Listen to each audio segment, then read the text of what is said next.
Étaient 20 et 100, ils étaient des milliers, nus et maigres, tremblants dans ces wagons plombés, qui déchiraient la nuit de leurs ongles battants. Ils étaient des milliers, ils étaient 20 et 100.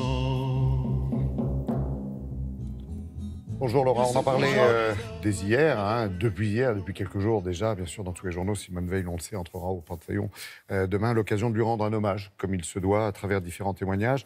À l'honneur, ce matin, une femme remarquable que vous avez rencontrée, rescapée de la Shoah. Elle s'appelle Ginette Kolinka. Elle est assez connue parce que c'est une passeuse de mémoire qui fait son boulot d'ailleurs, et fort bien, histoire de ne rien oublier. C'est ça, et depuis qu'elle a perdu son mari, donc ça fait un petit moment, elle a accepté, parce qu'un jour, quelqu'un ne pouvait pas aller à Auschwitz avec des lycéens, parce qu'il y a des voyages qui sont organisés régulièrement pour pouvoir expliquer en réel, finalement, avec quelqu'un qui a vécu ça.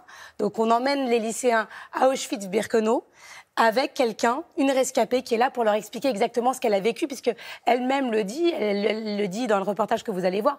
Aujourd'hui, c'est assez aseptisé par rapport à ce qu'elle a vécu. Elle a du mal à reconnaître, et sa présence est fondamentale pour faire passer le message. Donc, nous sommes allés la rencontrer. Nous sommes également allés rencontrer un des étudiants qui a fait le voyage et qui étudie dans le lycée où a étudié Simone Veil, le lycée Calmetz à Nice.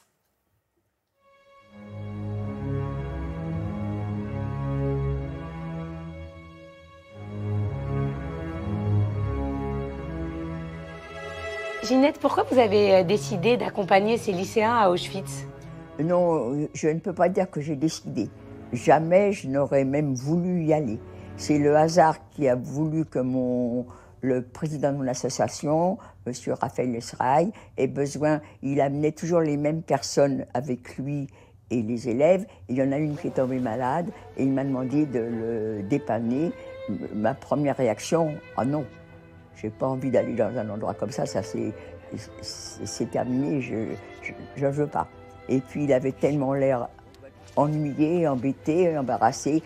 Mon bon cœur m'a perdu et j'ai dit, bon, bah, j'accepte. Je n'ai pas regretté un seul instant d'avoir dit oui. Je pense que ça m'a changé ma vie.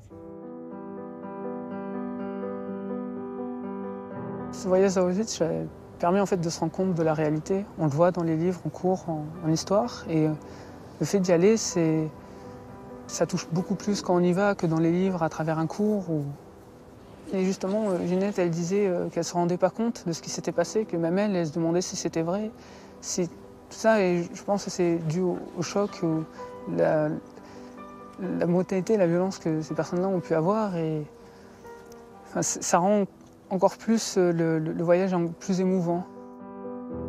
Je ne sais pas ce que ça m'a fait, parce que je ne suis pas psy, moi. Mais si j'allais voir un psy, elle me dirait, justement, vous avez été débloqué par ce contact en retournant dans les endroits où vous avez souffert. Qu'est-ce que vous essayez de transmettre à ces lycéens? Alors ça, ce que je veux leur transmettre, la tolérance. Pour moi, je prêche la tolérance. Arrêtons cette haine entre nous parce qu'on n'a pas la même couleur de peau, parce qu'on n'a pas la même religion. Je prêche sur tous les tons la tolérance. J'espère que les lycéens et les collégiens qui m'entendent comprendront ma démarche. On reçoit du courrier d'élèves qui vous remercient, mais ils parlent de vous. Vous êtes formidable, vous êtes ci, vous êtes ça.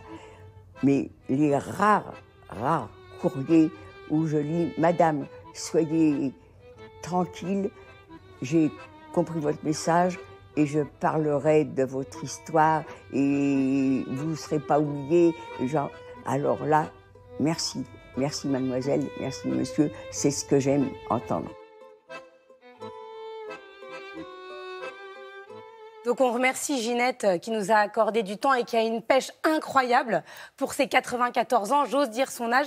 Elle fait partie d'une association, donc si vous êtes lycéen et même si vous êtes parent ou enseignant, n'hésitez pas à vous rapprocher de son association. Elle se déplace également dans les lycées pour transmettre et faire en sorte qu'après on transmette à notre tour. Merci beaucoup, Laura. Et puis n'oubliez pas que demain, dès 10h, ce sera en direct sur France 2. Toute la rédaction s'est mobilisée pour vous faire vivre cette cérémonie d'entrée au Panthéon de Simone Veil et de son époux, bien sûr, Antoine. Cette édition spéciale sera présentée par Julien Bugier.